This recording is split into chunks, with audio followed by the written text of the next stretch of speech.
Terus kita sekarang belajar apa? Kita belajar nerusin sholat kita tadi. Ya, kita kan sholat tadi belajar tentang bagaimana mengistimewakan Allah. Bagaimana kita membuat Allah menjadi zat satu-satunya yang kita takutin. Yang kita mau omongin ini Bapak Ibu sederhana. Yang kita omongin tentang sholat tepat waktu. Tentang sholat di awal waktu. Saya menyadari saya pun masih gagal jadi manusia.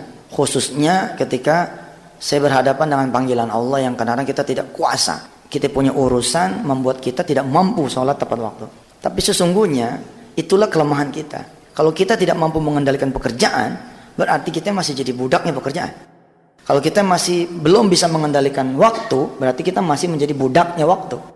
Maka ibu bapak yang dirahmati Allah, kalau punya anak yang saat ini lulus SD, jangan ragu-ragu masukin ke pesantren-pesantren yang model kayak Darul Quran. Pesantren yang tidak mengutamakan yang lain kecuali sholat. Ilmu termahal buat anak kita itu bukan matematika, bukan bahasa Inggris, bukan komputer. Itu mah pengikut saja. Tapi ilmu termahal buat anak-anak kita, bagaimana dia bisa ngomong gini, "Pah, udah azan, ayo kita ke sholat." Itu yang harus kita cari.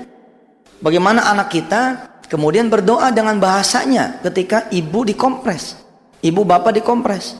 Lalu anak kita dengan bahasanya ngomong begini, "Mama, izin ya, mau ambil wudhu." "Kenapa kak? Kan belum waktunya sholat." "Kakak mau doain mama biar mama sembuh." Wah, itu tuh yang harus kita cari. Kemudian dia ambil wudhu, dia ambil Quran dengan bahasa cadelnya gitu misalkan. Dia bacain Fatihah. "Ya Allah, Engkau kan yang maha menyembuhkan. Mudah-mudahan Engkau menyembuhkan mama saya dengan bacaan Fatihah saya, Al-Fatihah. Billahi minasyaitonirrajim." Lalu dengan gayanya yang khas, bukan bacaan saya tapi bacaan anak, dia baca Fatihah itu. Alhamdulillahi Rabbil Alamin. Itu apa yang harus dicari. Nah, program Darul Quran yang paling utama setengah tahun terakhir ini, khususnya di bulan-bulan terakhir ini adalah bagaimana santri-santri kita itu peduli terhadap Allah. Ketika Allah memanggil, dia udah dalam keadaan siap. Tapi itulah kita. Allah kan turun. Allah bukan cuma permisi, emang Allah bilang, "Aku akan datang. Aku akan datang, siaplah menyambut diriku." Kapan? Di pertengahan malam, di 2/3 malam, di 1/3 malam. Ayo, kita nggak idem. Allah lo yang datang. Ini bukan cuman Pak Joko nih, bukan cuman Kasat, bukan cuman Kasal, bukan cuman Kasau, bukan cuman Panglima, bukan cuman Presiden, tapi Allah yang turun. Tanpa sadar kita sering memberi Allah perintah. Oh, maksudnya kita sering berdoa sama Allah agak maksa kali. Jadi seolah-olah kita memerintah Allah. Padahal tidak ada itu Allah merasa dipaksa. Tidak ada itu Allah merasa diperintah kalau wujudnya adalah doa. Karena doa itu disebutnya kepatuhan. Allah nyuruh kan, "Wa idza sa'alaka ibadi anni fa inni qarib. Ujibu da'watad da'i idza da'an falyastajibu li wal yu'minu bi." Allah nyuruh. Bagaimana mungkin Allah nyuruh kita melakukan lalu kita dibilang anti kontraproduktif, kontrapersepsi? Nggak ada. Kalau kita doa bukan perintah, permintaan. Semakin yakin makin demen Allah, makin banyak makin demen Allah. Semakin kita ngonci dengan bahasa, "Engkau akan mengabulkan ya Allah," Allah makin senang. Jadi apa dong? Ternyata saya kaget, sederhana sekali omongannya. Perintahnya perintah tunggu. Kan hubungannya kita sama sholat nih, betul nggak? Sama azan. Dan kebetulan bulan-bulan terakhir ini saya lagi strike bener. Bukan cuma sama anak murid, tapi sama para guru. Saya bilang siap-siap, kita akan kedatangan 1000 santri baru. Tahun ini Pak, Bapak Ibu rugi kalau tidak nyekolahin anak di Darul Quran. Saya bilang rugi. Bapak Ibu punya anak nih TK, playgroup. Bapak Ibu lulusin anak SD, pengen cari SMP di sini. Punya duit bayar, nggak punya duit bilang. Punya duit kita pakai duit sendiri, nggak punya duit, ayo ada PPPA, Bismillah kita tanggung rame-rame. Ibu punya anak lulus SMP, pengen SMA, udah jangan cari-cari di sini, dah luar biasa di sini. Insya Allah yang paling luar biasa yang saya lagi pengen giatin ibadah wajibnya sama ibadah sunnah. Nggak perlu itu anak pinter, gue bilang. Yang penting tuh anak begitu Allah manggil Allahu Akbar, dia takut kalau telat, dia lari. Saya kemarin punya teman marinir, kita suruh dia bikin anak-anak menjadi disiplin. Kita hitung dari asrama sampai ke kelas berapa detik, dari kelas sampai ke masjid berapa detik. Kita latih santri-santri supaya lebih hebat lagi disiplinnya. Penting itu. Karena percuma Pak dia jadi pejabat, percuma dia jadi orang kaya, ketika Allah memanggil tunggu ya, saya lagi terima tamu. Itu maksudnya perintah tunggu tuh itu. Tunggu ya, saya lagi terima telepon. Mekanik bengkel lagi betulin motor. Allah manggil, Allahu Akbar, Allahu Akbar. Tunggu ya, tanggung nih, saya lagi benerin mobil. Ibu dagang di pasar, ngelayanin orang. Allah manggil, hayya 'alas shalah. Tunggu ya, saya lagi dagang, lagi banyak pelanggan, tanggung nih. Tunggu ya itu betul-betul perintah tuh. Saya baru sadar itu. Iya juga gue bilang.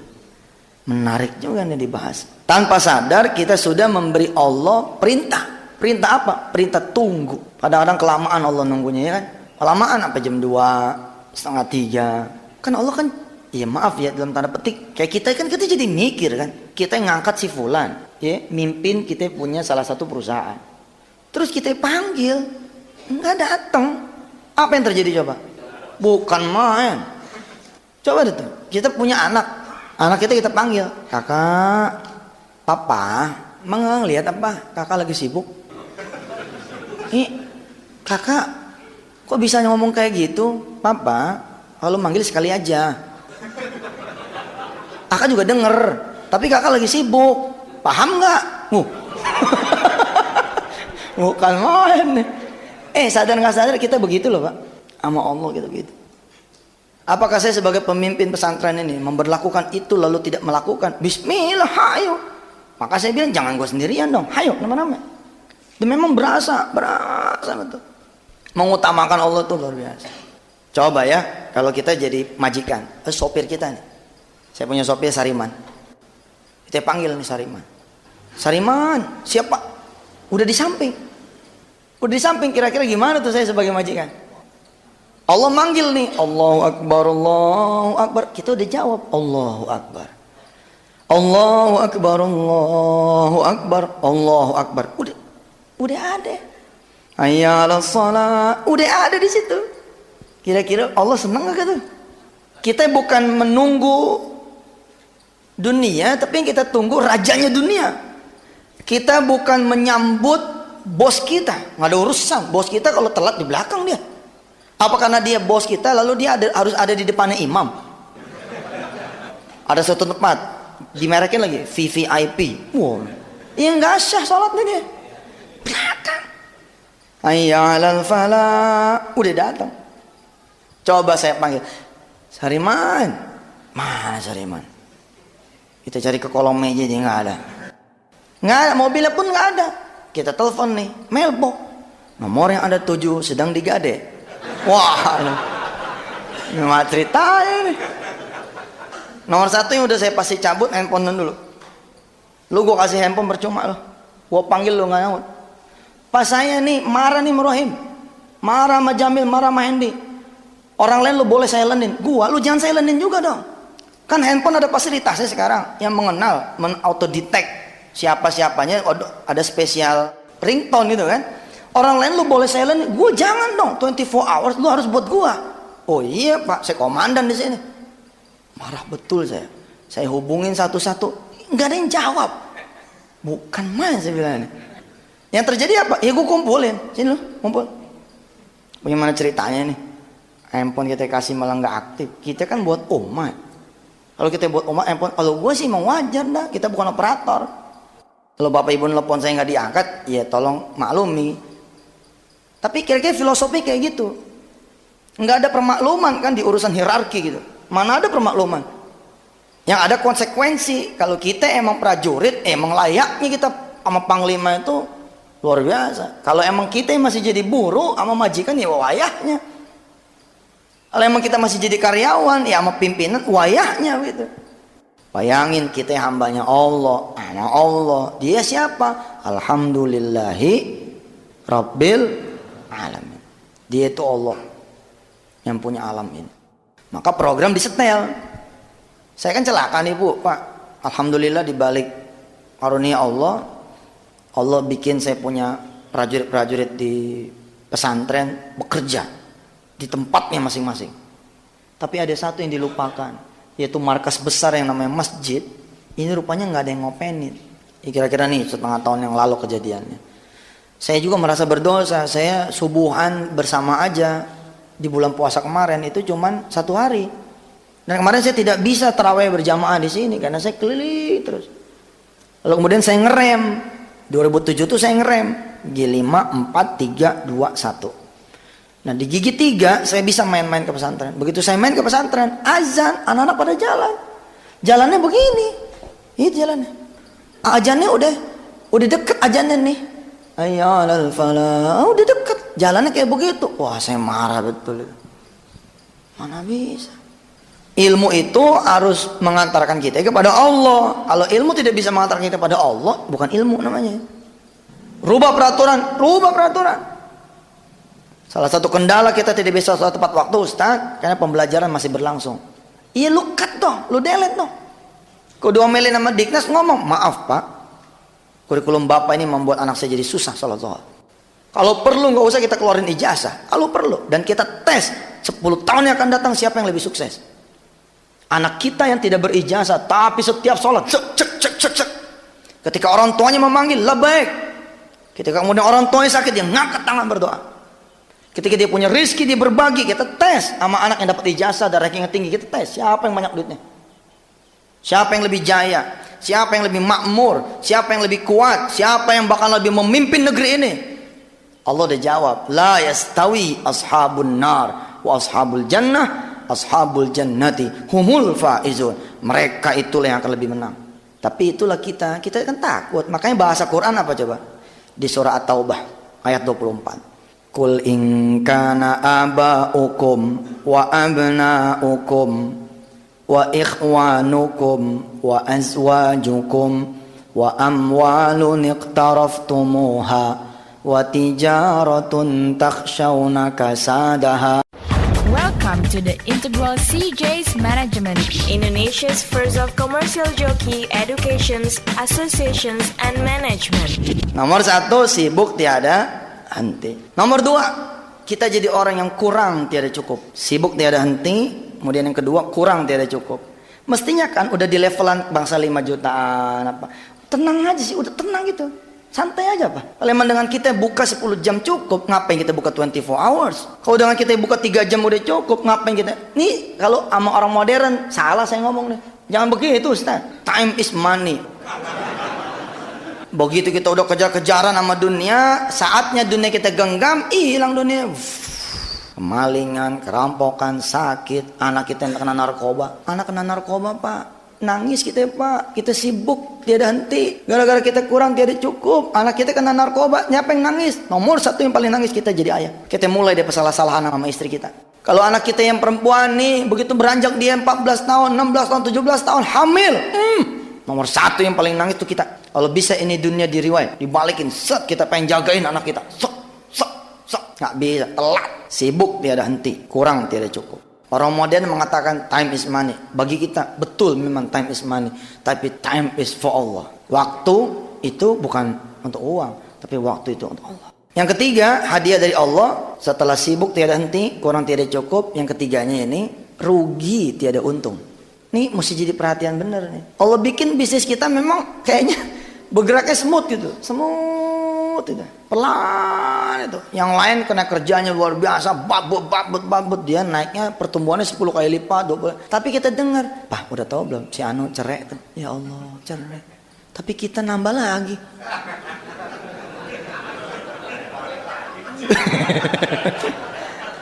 Orang lain cerai lah kita nambah, bukan main ya kan?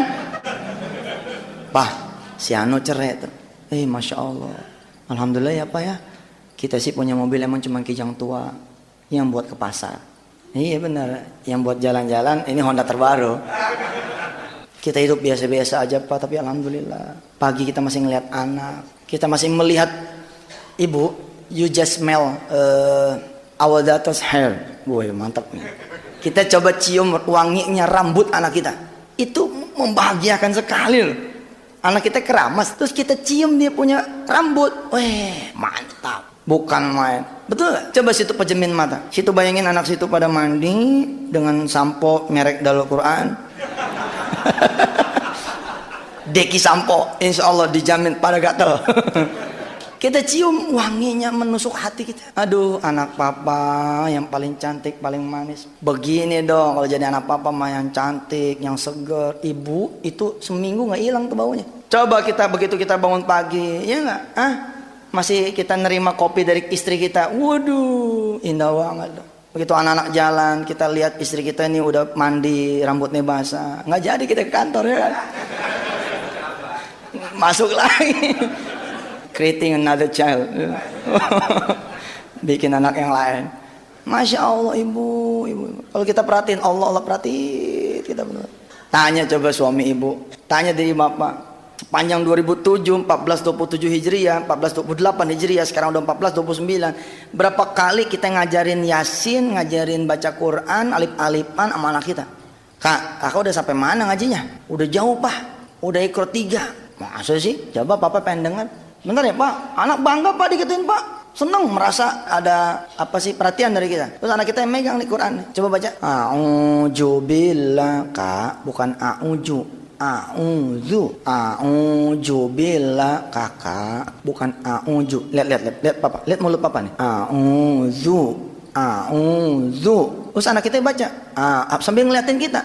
A'udzu billahi minasyaitonir. Oh benar itu. Nirrajim.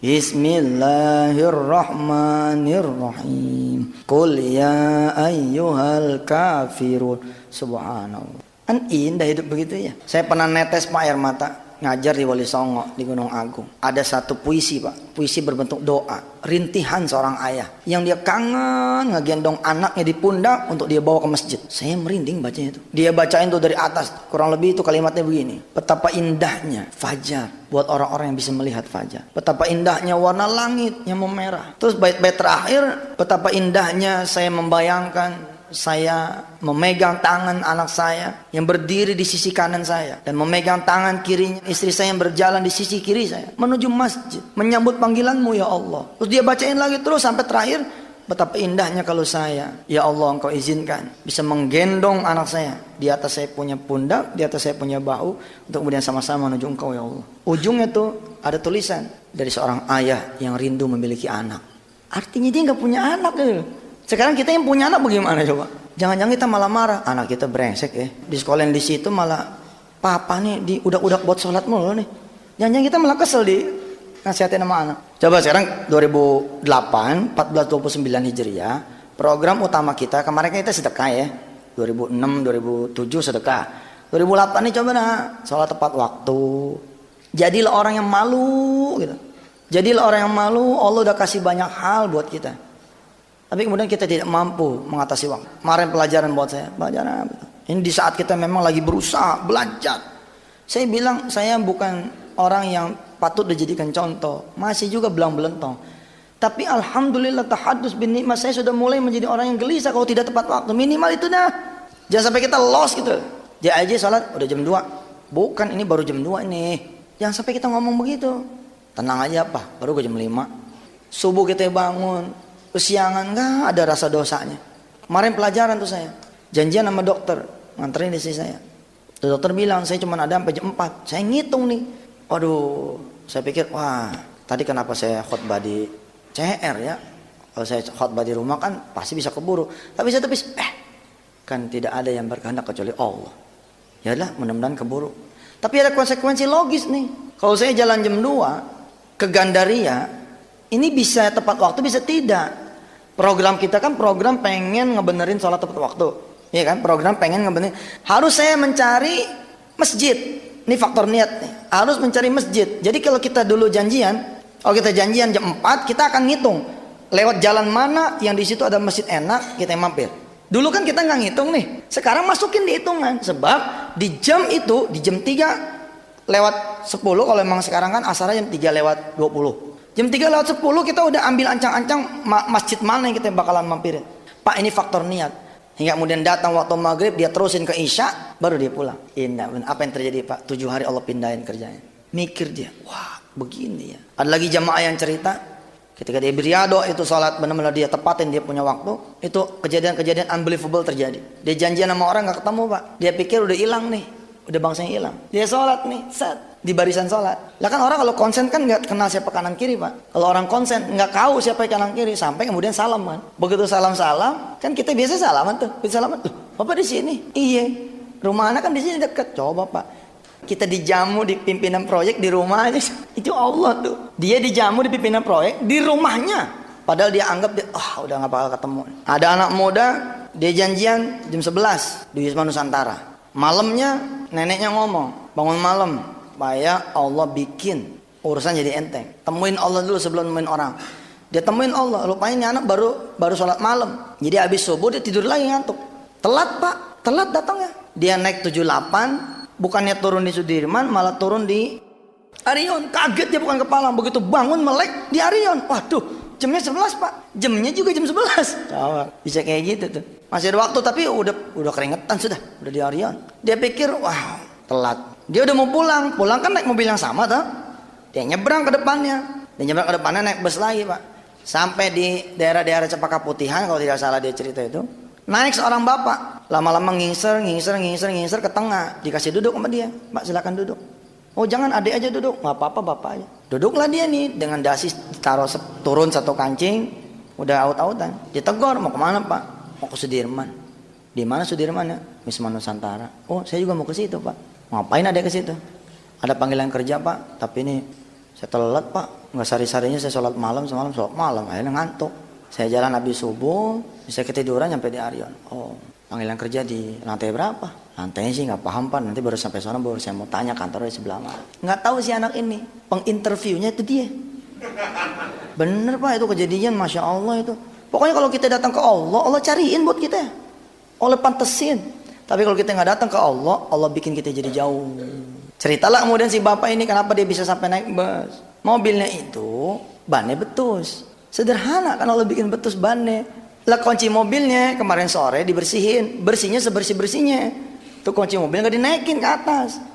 Hari itu dia nungguin taksi nggak ada yang lewat. Nungguin bajai di daerah itu yang udah nggak ada bajai. Naik bus. Nggak tahu gimana ceritanya pokoknya naik bus. Ya udah dek nanti saya anterin ke ruangannya dia. Begitu turun subhanallah. Ratusan orang pas sudah nungguin. Ratusan orang nunggu, tapi karena cantelan kita Allah yang maha memiliki ratusan orang ini. Begitu turun di bus, suratnya mana suratnya? Surat panggilan interview mana? Itu ada tulisan tuh, sebutlah Bambang Santoso gitu ya. Apa katanya orang? Nih gua ini saya nih yang tanda tangan. Bingung dia. Oh bapak maaf pak. Nggak apa-apa yuk langsung ke ruangan saya. Tapi kan saya telat. Ya kan telat juga, saya juga telat katanya. Begitu ngelewatin yang ratusan orang pada interview, anak muda ini ngomong, lo gak tahajud lo gak tahajud lo, gua tahajud nih lempeng. Barakallah ibu bapak, sambil bercanda saya mengajak bapak ibu untuk bicara hal yang serius. Ini hal yang serius loh, serius. Jabatan kita udak, dunia kita udak, Allah gak kita udak. Kegagalan saya membayar hutang, insya Allah karena saya mikirin hutang itu. Semakin saya pikirin, habis saya punya badan. Sekarang gak gemuk kan. Gua gak mikir utang lagi. Kegagalan bapak ibu nyari jodoh buat anak. Karena bapak ibu nyuruhin anak nyari jodoh. Coba kalau bapak ibu bangunin dia. Yuk kita ke pabriknya jodoh yuk. Kita jalan-jalan yuk. Mau di mana kayak adanya ntar. Mau di Australia kayak mana kayak. Semalam ada yang bilang. Ada yang lapor perempuan, dia tahajud tapi malah dioper ke luar negeri sama Allah. Pendidikan lalu dapat beasiswa ke luar negeri. Terus dia bilang, saya kan mintanya jodoh Ustaz. Barangkali Allah sedang bercanda sama anda. Barangkali jodohnya emang di Australia. Berangkat dari sana, gue banyak teman sana insya Allah. Kita pasrah untuk diatur sama Allah, maka Allah akan mengatur yang terbaik. Kenapa kita gagal menyembuhkan penyakit anak kita? Penyakit kita, karena kita mencari kesembuhan. Tapi kalau kita mencari Allah, maka Allah akan menyembuhkan kita. Bawa terus urusan-urusan dunia kita, taruh di sejadah, set. Bawa lagi taruh di sejadah, set. Kurang sholat malam, tambahin dua. Kurang dua, kau beli dia jaga. Kurang dua, dia tambahin hajat, tambahin tobat, tambahin macam-macam. Masa iya sih Allah nggak dengar? Kita ketuk terus pintunya, kita ketuk. Assalamualaikum ya Allah, assalamualaikum ya Allah, assalamualaikum ya Allah. Ya Rasulullah, I'm coming. Saya datang, kojikna. Masa iya sih? Yang nggak datang ke Allah, Allah bagi. Yang nggak datang ke Allah, Allah bagi. Coba kenapa situ yang pada punya toko, hancur. Ingat-ingat aja. Sholatnya bagaimana? Saya mah sholat. Ente emang sholat. Karyawan ente gimana? Lepas sholat nggak boleh sendirian. Yang lain juga mesti kita ajak. Konselingan nomor 1 saya di perusahaan. Kalau saya konselingin perusahaan, saya ngebenerin perusahaan orang. Nomor 1 sholatnya pak. Bikin jemaah apa segala macam. Akhirnya naik. Insya Allah inilah yang kita bawa buat pulang. Kita subuh udah tepat waktu, kita usahakan zuhur, ntar belajar. Saya bilang saya juga masih belajar, insya Allah masih belajar. Tapi jangan sampai nggak diusahakan sama sekali. Jangan sampai ada hati yang tidak gelisah ketika kita tidak bisa. Lebih baik kita mengatur. Mas, kita makan malam jam 19 ya. Wah, jangan jam 19 Pak, jam 20 aja. Saya kalau jam 20 nggak bisa. Ya nggak apa-apa Pak, nanti cari yang waktu Bapak bisa aja. Bingung kan dia. Orang lain nyari saya loh. Saya udah ngasih waktu buat Anda loh, jam 19, 19.30. Yang kita omongin Mamang. Miliar. Saya besok sudah ke Abu Dhabi, besok apa-apa Pak, saya menemuin orang lebih penting. Saya ada mau ketemu yang lebih penting daripada Bapak. Sampai Allah Pak. Sadis. Wah, gitu ya. Iya, saya juga udah lama nggak sholat nih. Saya takjub Pak, pernah nyetopin taksi 11:30. Itu taksiman dari jamaah tablik punya kelihatannya. Kan kita suka ngeledekin jamaah tablik ya. Tapi subhanallah, kadang-kadang kita harus belajar dari mereka. Jenggotnya bangsa, aduh. Begitu dia stop taksinya, apa dia bilang? Mau ke mana Pak? Mau ke sana. Baik Pak, tapi Pak jam 12 bentar lagi azan nih. Nanti mampir dulu ya. Kita yang jadi penumpangnya mikir kan. Apa iya gitu kita bilang, kalau itu enggak, saya mau nyari yang enggak sholat. Enggak kan. Malah kita naik, malah kita tambahin kan. Subhanallah. Iya Pak, naik. Begitu ngeliat masjid mampir, dia nanya lagi, mau ikut turun enggak Pak? Untung gue belum jadi ustad. Kalau jadi ustad, weh lo nengok, liatin muka gue nih. Hebat. Jadilah orang yang khosyi'an lillah. Jadi orang-orang yang memang takut pada Allah. Insya Allah ya, kita belajar. Kita siapin kertas, pakai chart waktu. Senin, Selasa, Rabu, Kamis, Jumat, Sabtu, Minggu. Subuh, zuhur, asar, maghrib, isya, subuh. Qobliyah, ba'diyah, qobliyah, ba'diyah, qobliyah, ba'diyah, qobliyah, ba'diyah. Begitu kita masuk zuhur, telat, kita kasih keterangan. MT, masih telat. Masuk lagi asar, telat lagi. TL, telat lagi. Terus nanti kita bisa ngitung. Oh ya Allah, masih belum berhasil. Nggak apa-apa, namanya gue belajar. Tahap lagi sampai kemudian kita berhasil. Bismillahirrahmanirrahim. Allahumma salli ala sayyidina Muhammad wa ala ahli sayyidina Muhammad. Ya Allah, Rabbi ja'alna muqimina shalah. Jadikan kami orang-orang yang menegakkan salat. Wa min dzurriyyatina, dan dari anak keturunan kami. Rabbana wa taqabbal du'a. Ya Allah, kabulkan doa kami. Rabbana ighfir lana wa liwalidina walil mu'minina yauma yaqumul hisab. Ya Allah ya Tuhan kami, ampunilah kami, ampunilah orang tua kami, ampuni keluarga kami, ampuni jamaah kami semua ya Allah. Jangan kau permalukan kami di saat nanti engkau menghisab diri kami ya Allah. Ya Allah ya Rabbana, jadikan 2008 ini ya Allah, jadikan tahun baru ini ya Allah 1429 Hijrah menjadi tahun yang kami memperbaiki salat kami. Insya Allah kami mau ya Allah, kami mau menyambut Engkau ya Allah, menyambut yang maha agung, menyambut yang maha kuasa, menyambut yang sudah memberikan kami dan anak-anak kami rizki. Tidak lagi kami biarkan Engkau menunggu kami, tapi kami yang menunggu Engkau ya Allah. Jadikan kami bisa mengajak istri kami, ibu, jamaah yang hadir, yang perempuan, bisa mengajak suami ibu. Kita bisa mengajak anak-anak kita semua lebih mengenal Allah lagi ketimbang tahun-tahun kemarin. Ya Allah, izinkan hamba-Mu ini mendekatkan diri kami kepadamu ya Allah. Jangan kau hijab, jangan kau tutup pintumu untuk kami. Ya Allah ya Rabbana, lakal hamdu ilaikal mushtaka wa antal musta'an, la hawla wa la quwwata illa billah. Rabbana atina fid dunya hasanah wa fil akhirati hasanah wa qina adzaban nar wa adkhilnal jannata ma'al abrar ya azizu ya ghaffaru ya rabbal alamin. Wa sallallahu ala sayyidina Muhammadin wa ala alihi walhamdulillahi rabbil alamin. Assalamualaikum warahmatullahi wabarakatuh.